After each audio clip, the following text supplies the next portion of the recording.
A palavra de hoje vem pelo Evangelho de Jesus segundo João, capítulo 3, versículo 16, o versículo mais conhecido da Bíblia. Mais conhecido da Bíblia.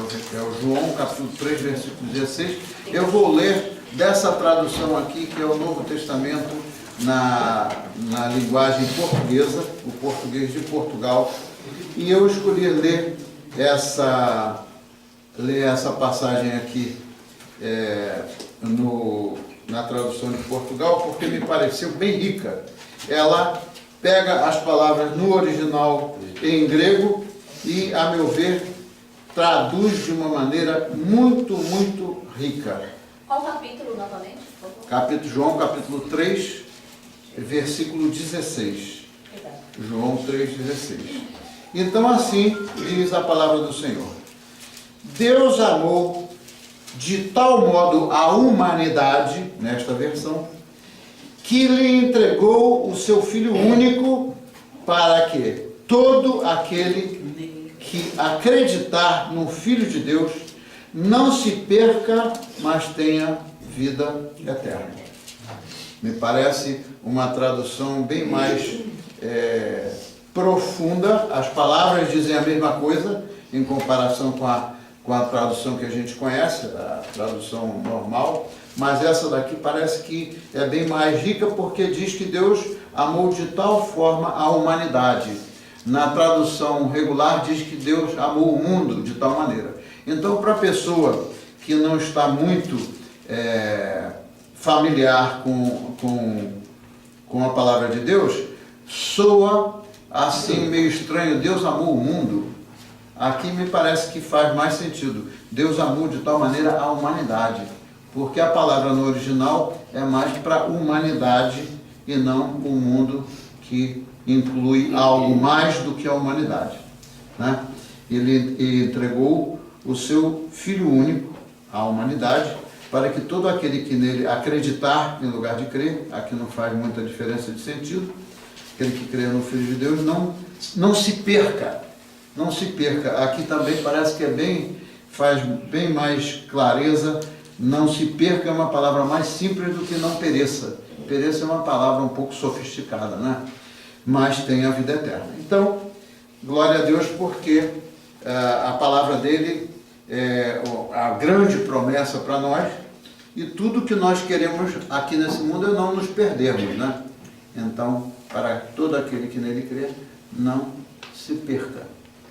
Muito bem, o título da mensagem é: qual é o presente que você mais necessita da parte de Deus? Estamos falando da época do Advento, estamos falando que aí vem o Natal, né? Então, nessa época do Advento, cabe bem essa pergunta, para a gente distinguir bem qual é o sentido do Natal. Qual é o presente que você mais necessita da parte de Deus? Como eu falei no domingo passado, eu quero que esse Natal a gente possa viver o Natal e se preparar para o Natal e celebrar o Natal no verdadeiro sentido do Natal.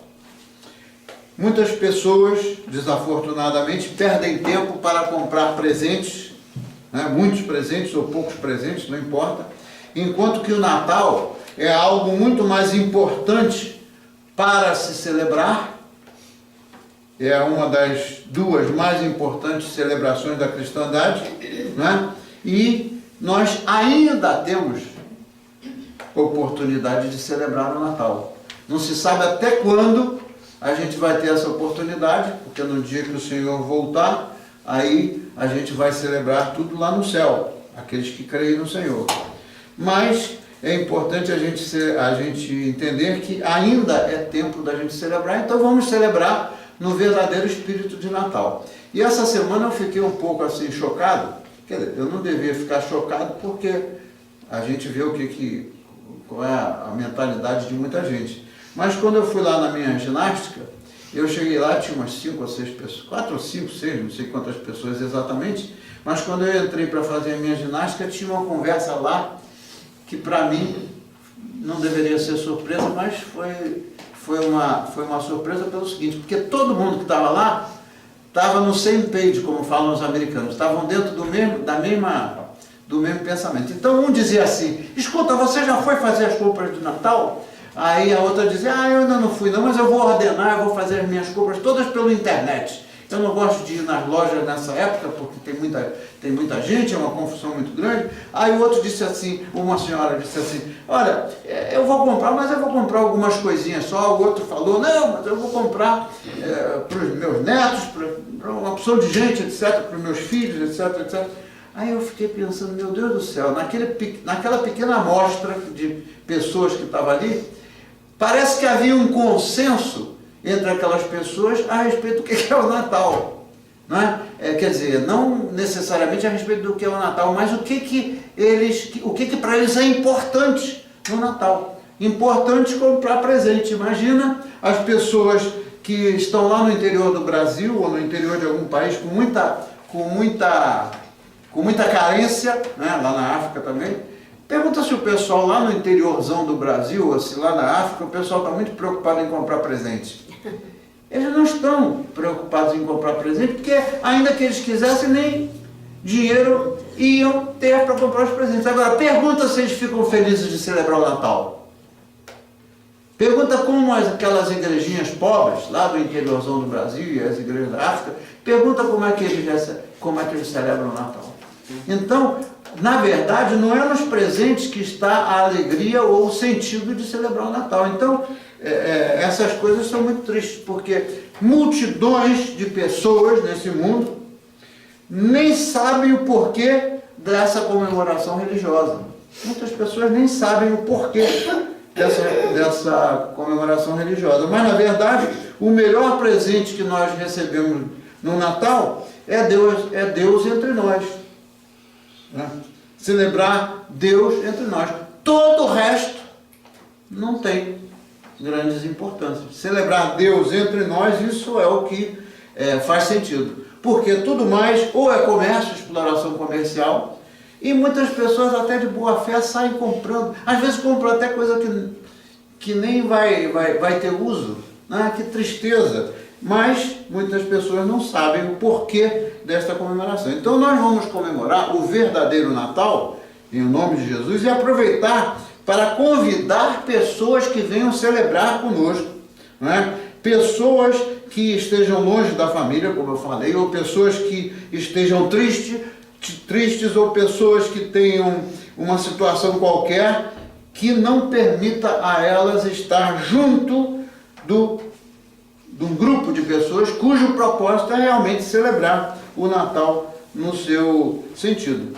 Então, eu gostaria de sugerir uma pergunta para vocês nessa fase daqui até o Natal, vocês levarem essa pergunta, quando encontrarem uma brecha para falar sobre o assunto de Natal, levarem essas perguntas às pessoas a refletirem realmente o que é o sentido do Natal, já que nós somos família de Deus, nós somos o povo de Deus. Então, a melhor oportunidade da gente usar esse tempo agora é realmente de buscar as brechas para a gente falar do Natal no sentido verdadeiro do Natal e aproveitar para convidar pessoas, sejam elas quem forem, para virem passar e celebrar o Natal junto conosco. Então, a pergunta que a gente sugere seria essa. Para perguntar à pessoa: qual foi o melhor presente que você já recebeu até hoje? Uma pergunta provocativa, né? Qual foi o melhor presente que você já recebeu até hoje? Aí um vai dizer uma coisa, outro vai dizer outra, outro vai dizer outra, mas aí é a oportunidade da gente ministrar, né? A gente primeiro tem que ouvir para ver qual é o entendimento da pessoa e usar essa brecha então para ministrar às pessoas. Então, obviamente, que a razão do Natal é Jesus Cristo. Para nós isso é muito claro, mas ainda em muitas igrejas tem muita gente que ainda não chegou ao grau de maturidade para entender o que é o mais importante do Natal. E qual é o sentido da palavra advento? É uma palavra que significa vinda ou chegada. Advento quer dizer vinda ou chegada.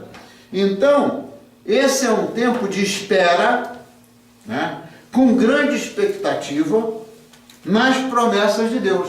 As promessas do Messias vêm de lá da época do Velho Testamento, que nós vamos ver algumas aqui, mas o fato é o seguinte, a gente encontra esperança para viver neste mundo quando a gente busca as promessas de Deus. Por quê? Porque as promessas de Deus não falham.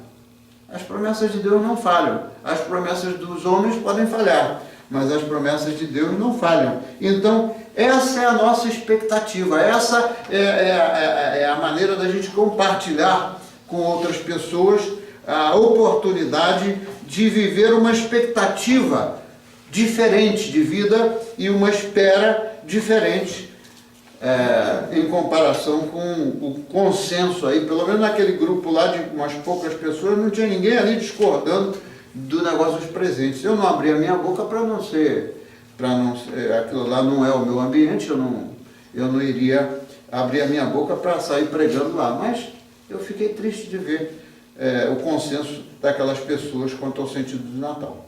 Então, o Advento é um tempo para nós meditarmos. Meditarmos em quê? Meditarmos nas devocionais que nós temos, nos livros de devocional. Meditarmos na palavra do Senhor, e a melhor meditação para essa época é a gente ver as coisas que já tinham sido anunciadas desde muito antes da vinda de Jesus Cristo, porque Deus é tão maravilhoso que Ele não deixa a gente ser pegado de surpresa. A gente só é pegado de surpresa com as coisas que acontecem quando a gente não observa o que está escrito lá. Então, é meditarmos em quê? Meditarmos nos relatos bíblicos que prepararam os acontecimentos para a vida de Jesus. No ano passado, eu tive a oportunidade aqui no domingo da gente mostrar aqueles videozinhos e tal na hora do café. Esse ano eu não sei se vai acontecer, mas era preciso que houvesse um interesse nisso aí para a gente poder usar o horário do café para isso. Mas o fato é o seguinte, todos aqueles acontecimentos, Jesus seguindo com Maria para ir lá para Belém da Judéia, tudo aquilo que a gente viu naqueles filmezinhos, naqueles videozinhos, foram acontecimentos que já tinham sido anunciados antes, inclusive tinha sido anunciado já no Velho Testamento até o lugar onde Jesus ia nascer. Imagina, até o lugar onde Jesus ia nascer. Então Deus realmente prepara a gente, e esse é um tempo da gente se preparar, porque Ele vai voltar. Ele veio a primeira vez, mas Ele vai voltar, e a gente não quer ser apanhado de surpresa.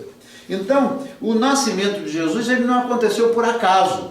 Imagina, poderia alguém imaginar o seguinte, a situação estava muito ruim, Deus não estava muito feliz com o que estava passando aqui na terra, etc, etc, etc, etc. Então, tem gente que poderia ter imaginado, então, aí por que as coisas não estavam caminhando muito bem, Ele mandou o Filho dele. Mas acontece que essa visão é uma visão muito pobre, pelo seguinte, porque Deus é eterno, Ele sabe o que ia acontecer, né, no meio dos homens, e aí então, esse plano dele mandar Jesus Cristo vem desde a eternidade.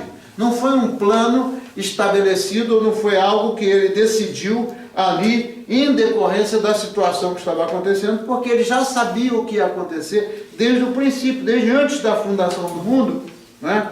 Ele formou o mundo, tudo que existe no mundo, tudo que a gente tem falado, inclusive no domingo passado, na mensagem do domingo passado, e no final das contas, por isso, pelo amor dele, e não por uma emergência ou por uma necessidade de apagar um fogo aqui, apagar um fogo ali, ele já estava com esse plano e ele cumpriu o plano dele no tempo adequado para isso, né? Tanto é assim que ele mandou o Filho dele na época em que, com todos os inconvenientes do Império Romano em termos de oprimir o povo, né? Se a gente for ver direitinho a situação antes da vinda de Jesus Cristo, da primeira vinda, e a situação de hoje, a situação é bem semelhante. Lá naquela época, quem oprimia o povo era quem? Era o Império Romano, eram os governantes, né? Era o imperador e a gangue do imperador. Hoje, a situação é diferente. A gente vê, eu não sei comparar se hoje está pior ou não, mas a situação de hoje é de opressão. né? E a opressão vem de quem? A opressão vem sempre daqueles que são os governantes, né? O povo, por si só, ele é vítima. Ele é vítima da opressão dos governantes. Não existe governante, eu não vi ainda em nenhuma parte da terra algum governante que esteja preocupado com o povo. O governante está preocupado com eles, estão preocupados com eles mesmos. Não é isso mesmo? Então o que acontece na prática? O que acontece na prática é que a situação não mudou muito, mas o plano de redenção do homem, ele já estava no coração de Deus e ele continua no coração de Deus. Então o que vai acontecer é o seguinte: o dia que Jesus Cristo voltar, ele vai voltar para completar aquele plano que já tinha sido estabelecido há muito tempo, né? Se nós depois desenvolvemos aqui um estudo no livro de Apocalipse, no livro de Daniel, etc, etc, etc, nós vamos ver que a promessa está de pé e o Senhor vai voltar para completar o plano dele e nos levar a viver na eternidade. Então, ao nos prepararmos para o Natal, vejamos que Deus nos ama de tal maneira que Ele anunciou o Messias com antecedência para nós nos prepararmos. Essa que é a palavra-chave, para nós nos prepararmos. Aí alguém vai te perguntar: mas pastor, a gente só tem que se preparar quando está chegando o Natal? Não, a gente tem que estar se preparando a cada dia. A cada dia a gente se prepara para a volta do Senhor. Mas o Natal é um grande apelo, porque é a época em que a gente está mais sensível a celebrar a primeira vinda de Jesus. Então, uma das profecias mais fortes sobre o nascimento de Jesus, tem várias profecias, existem muitas e muitas profecias, desde a época do Velho Testamento. Mas uma coisa interessante que eu quero ver é essa profecia específica aqui de Isaías. Só no livro de Isaías tem uma porção de profecia, mas tem uma aqui que ela é incomum, para deixar muito claro para o povo de Deus que o nascimento de Jesus não seria o nascimento como o nascimento do Paulo, o nascimento do Orlando, o nascimento do João, o nascimento do Mário. Nós nascemos de quê? Quem é que nos levou a nascer? Os nossos pais. A nossa mãe e o nosso pai. O nascimento de Jesus foi algo incomum. O nascimento de Jesus, José não foi o pai de Jesus Cristo, ele foi o pai adotivo. Por que razão?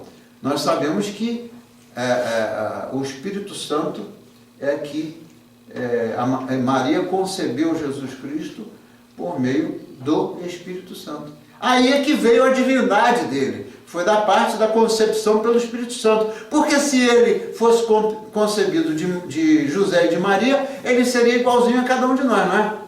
E, no entanto, a natureza divina dele veio disso. Então, para ficar muito claro para a humanidade que o nascimento dele foi incomum, cerca de 700 anos antes de Jesus Cristo vir, que foi quando Isaías escreveu o livro, né?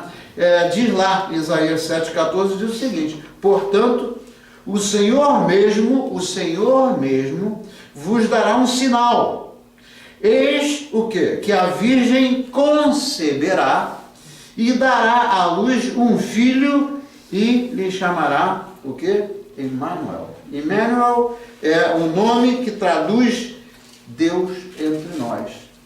O nome Emmanuel quer dizer Deus entre nós. Então, a Virgem conceberá e dará à luz a um filho, não a um filho como todos os demais filhos de homem e mulher, mas Deus entre nós era o significado do nome dele.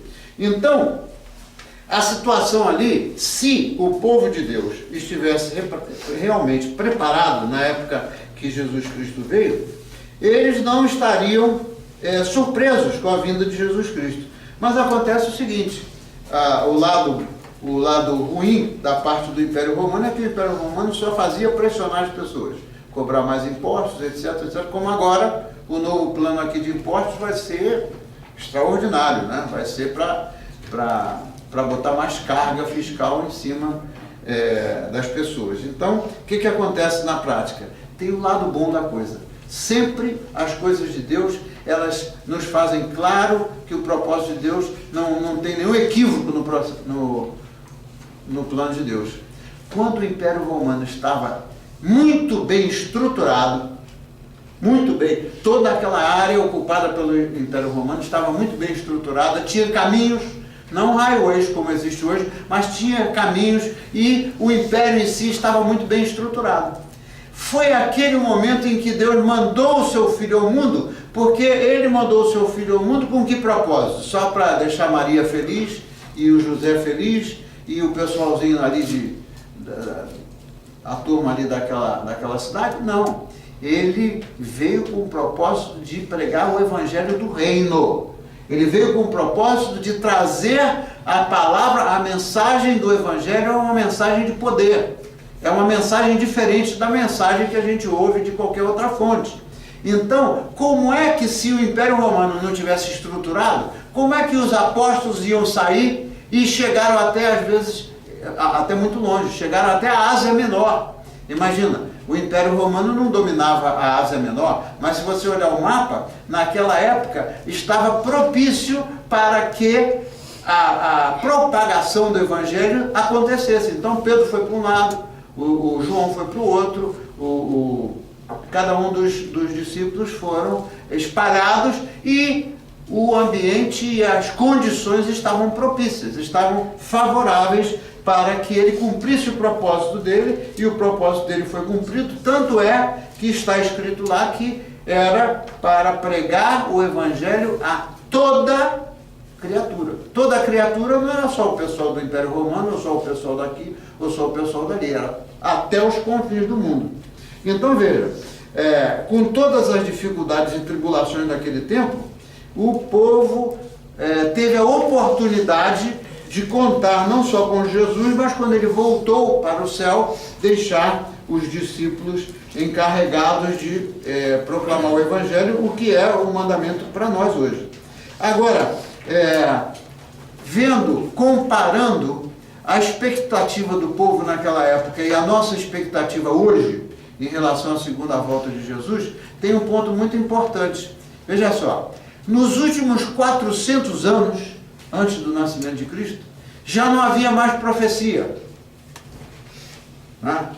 Já não havia mais profecia. Durante os últimos 400 anos, não havia mais profecia. Você imagina um povo em depressão, um povo debaixo de opressão, não ter as profecias. As profecias eram que davam ao povo a esperança. Cada uma daquelas profecias do Antigo Testamento é que enchia o povo de esperança.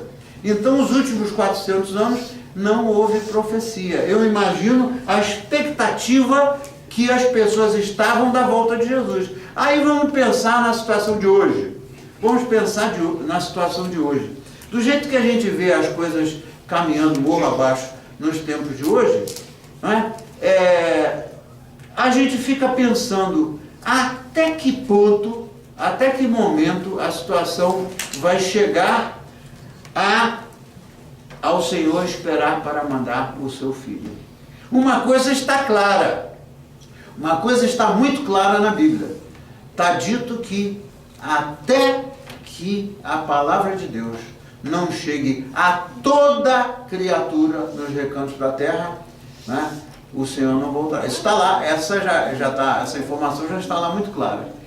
É necessário que o Evangelho seja pregado e estendido a toda criatura, onde quer que ela esteja. Por isso é que as organizações missionárias e as igrejas estão trabalhando no sentido de expandir o Evangelho a toda parte do mundo, porque aí ninguém vai ter a desculpa de dizer: eu não havia escutado a respeito de Jesus. Então, isso aí está claro. Mas hoje, os lugares que remanescem sem a pregação do Evangelho ainda já são muito menos do que eram antigamente. Hoje na China, por exemplo, na China, que é um país comunista, né, ainda que a igreja funcione debaixo de pressão, porque não há liberdade lá na China para pregar o Evangelho, mas cresce enormemente. Na Índia, né, as organizações missionárias que mandam missionários para a Índia,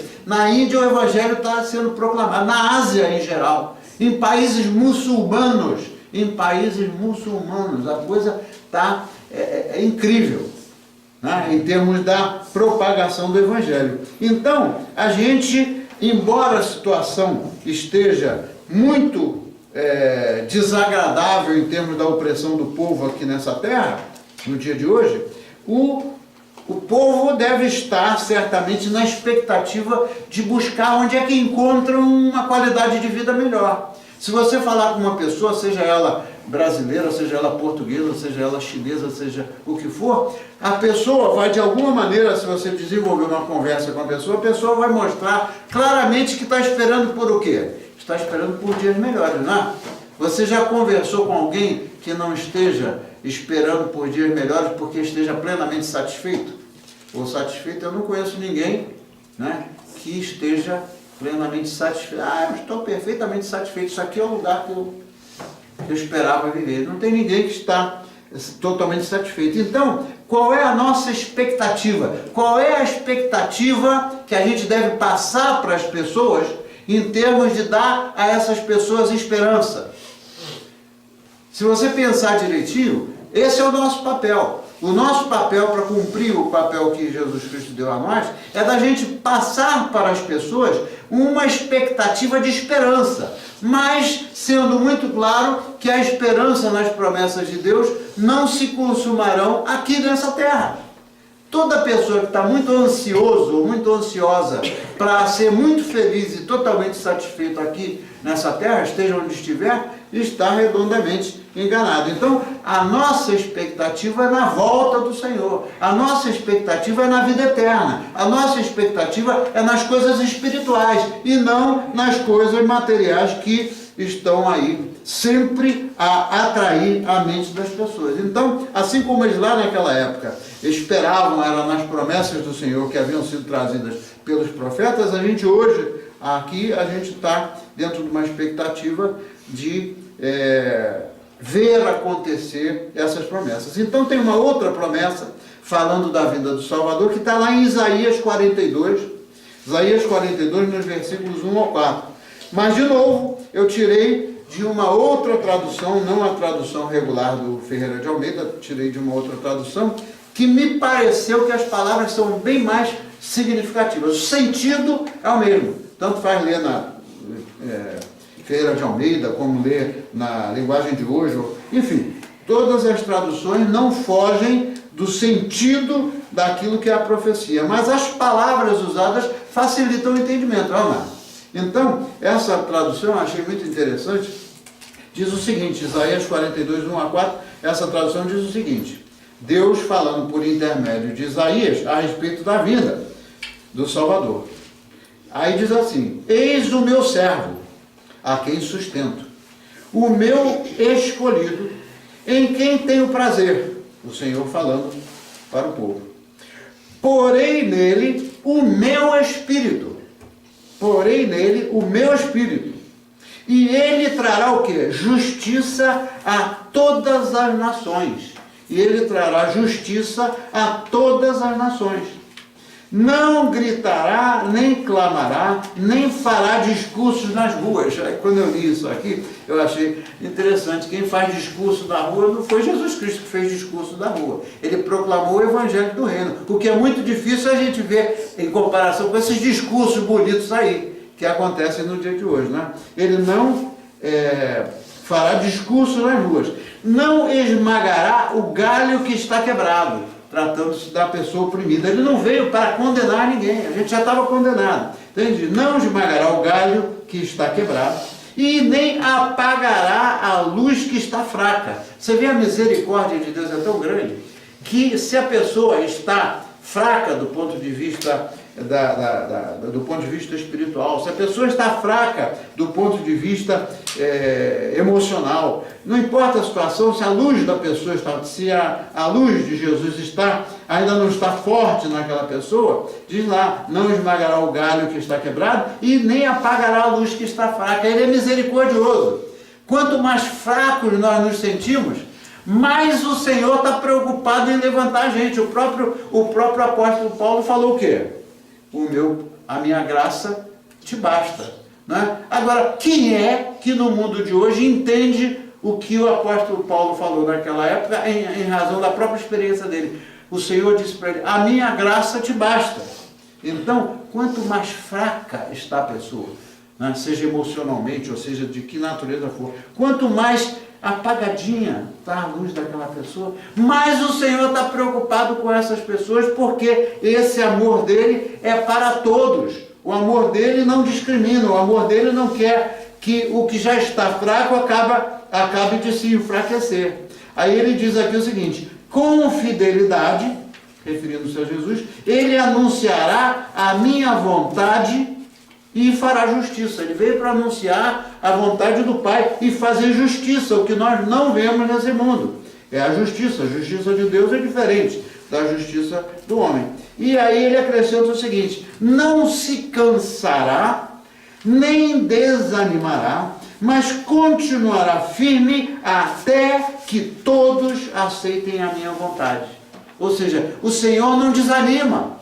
Não importa o grau de dificuldade que a gente possa enfrentar. Se nós estamos com o Senhor, a gente não pode desanimar de levar o Evangelho. A gente não pode desanimar de proclamar as boas novas, né? Continuará firme, não cansará, nem desanimará, até que todos aceitem a minha vontade. Então, imagina a nossa responsabilidade. Será que pode passar em branco na nossa mente que o Senhor está mandando a gente alcançar as pessoas, que o Senhor deixou esse mandamento, né? E que a gente não esteja fazendo nada nesse sentido?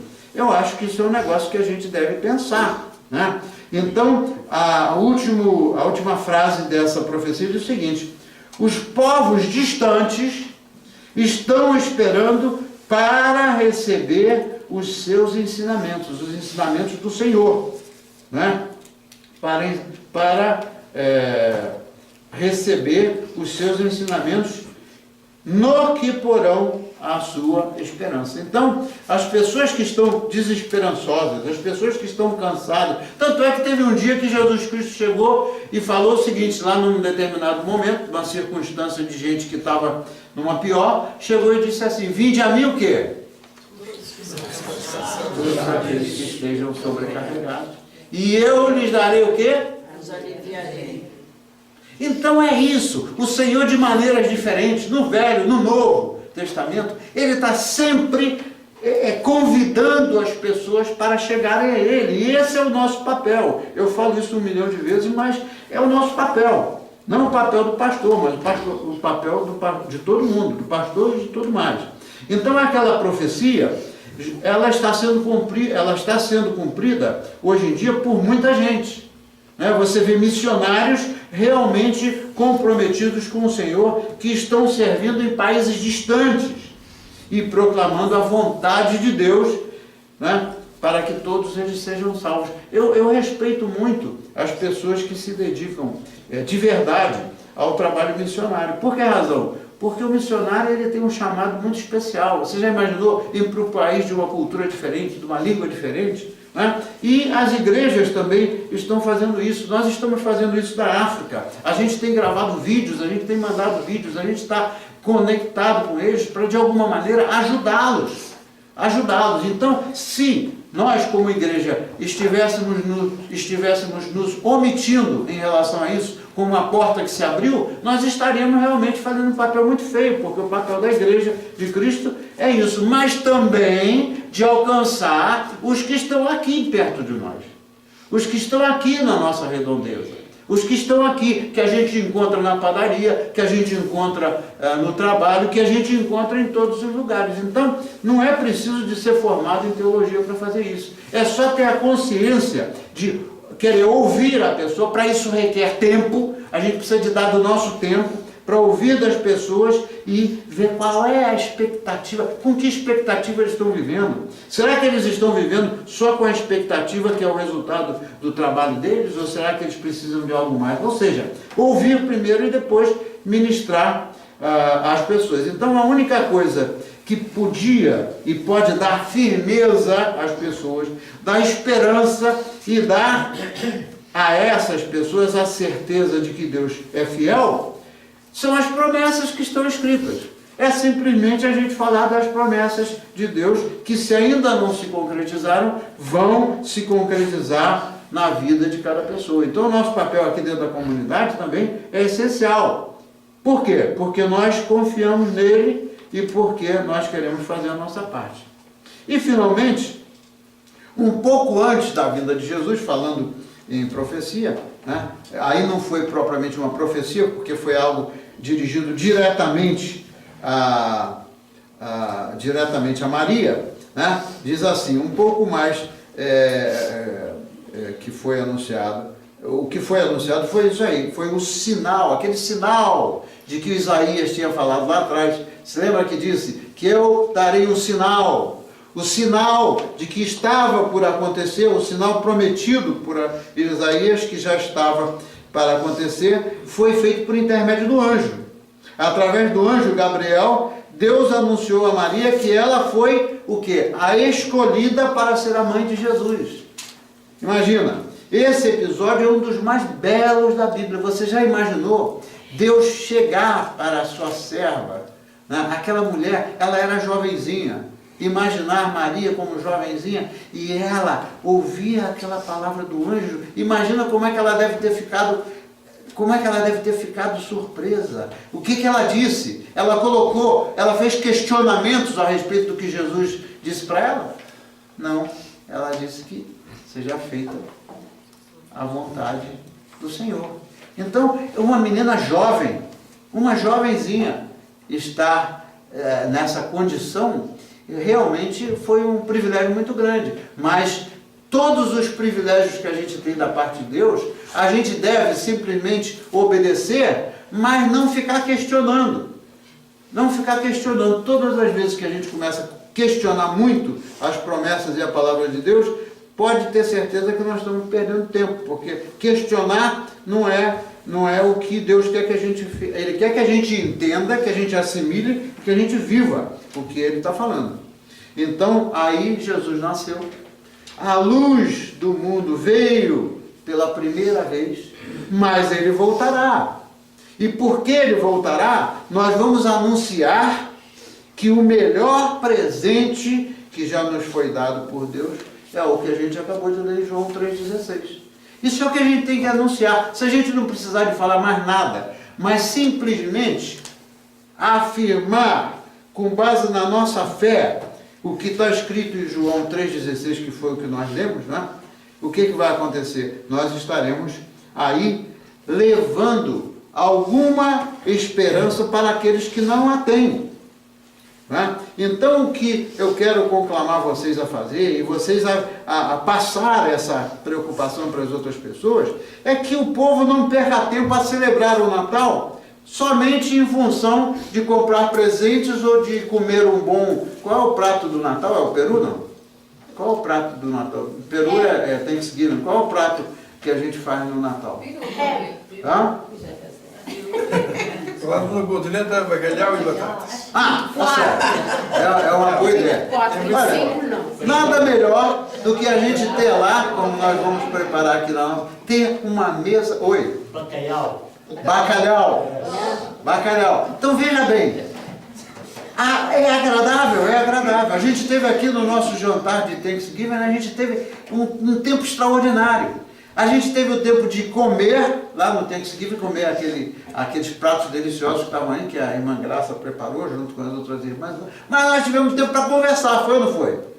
Nós temos uma irmã aqui que o Senhor, eu vou falar porque é verdade, ela desenvolveu ali na mesa, ela provocou, se eu posso usar essa palavra, a melhor conversa, porque ela chegou para cada um que estava em redor da mesa para perguntar, qual foi a pergunta mesmo, qual era o que é que a gente achava mais importante que tinha por agradecer a Deus, não é?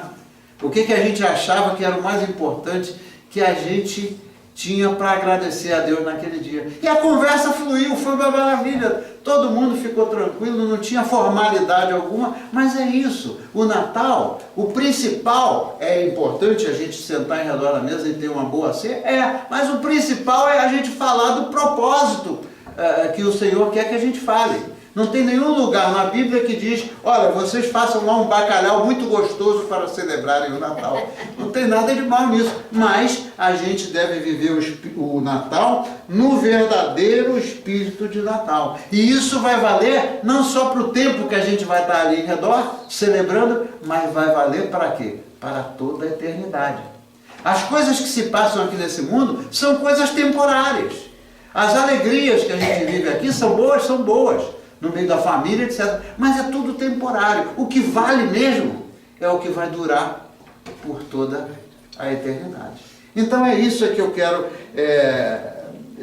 compartilhar, isso que eu queria compartilhar com vocês, para que a gente possa alcançar pessoas, trazer essas pessoas, né, para a gente compartilhar aquele momento. Né? Por quê? Porque aquelas pessoas também necessitam do melhor presente que a gente já recebeu. Elas necessitam do presente de Jesus, o Salvador. Amém? Amém. Então vamos orar. Vamos orar. Senhor, nós te agradecemos porque nós temos o privilégio, Senhor, de compartilhar as boas novas que o Senhor deixou para nós desde a época do Antigo Testamento, por intermédio dos profetas até o dia de hoje. E a gente tem a alegria no tempo de Natal, Senhor. E eu te peço que o Senhor nos ajude a gente colocar na mente das nossas crianças, dos nossos filhos, dos nossos netos, dos nossos amigos, colocar na mente das crianças que estão em formação, colocar na mente delas, Senhor, qual é o verdadeiro sentido, o que nós estamos celebrando, para que essas crianças cresçam dentro do teu caminho, Senhor, e que elas não sejam tomadas de surpresa. Nós não sabemos, Senhor, quando o Senhor vai voltar, mas o que nós queremos é que quando o Senhor volte, nós estejamos realmente preparados para aquele momento glorioso em que o Senhor nos vai conduzir para a nossa casa eterna. Então abençoa o teu povo aqui, Senhor, abençoa o povo da nossa comunidade, o povo com quem a gente trabalha, o povo a quem a gente visita, o povo a quem a gente vê na rua e diz, Deus te abençoe. Enfim, Senhor, abre as portas e cria os momentos em que a gente possa ter as pessoas em frente a nós para a gente compartilhar esse evangelho de poder, esse evangelho que nos dá a vida eterna. Ajuda-nos, Senhor. Ajuda a tua igreja, ajuda o teu povo lá na África, onde eles estão se preparando para celebrar o Natal, mas que tudo seja feito para a sua glória. É isso que aqui nós queremos deixar registrado, Senhor, na presença do seu Santo Espírito, porque nós amamos a Ti, Senhor Pai, Senhor Filho, Senhor Espírito Santo. Nós amamos a Ti, o Senhor triuno, do profundo do nosso coração. E por isso queremos agradecer pelo melhor presente que a gente já recebeu. Em nome de Jesus oramos, e o povo de Deus pode dizer amém. Então vamos aproveitar o momento da Santa Ceia, depois a gente vai adiante, mas para fazer uma coisa mais que o Senhor nos recomendou a fazer. Foi de celebrar a Santa Ceia em memória dele. Não é isso?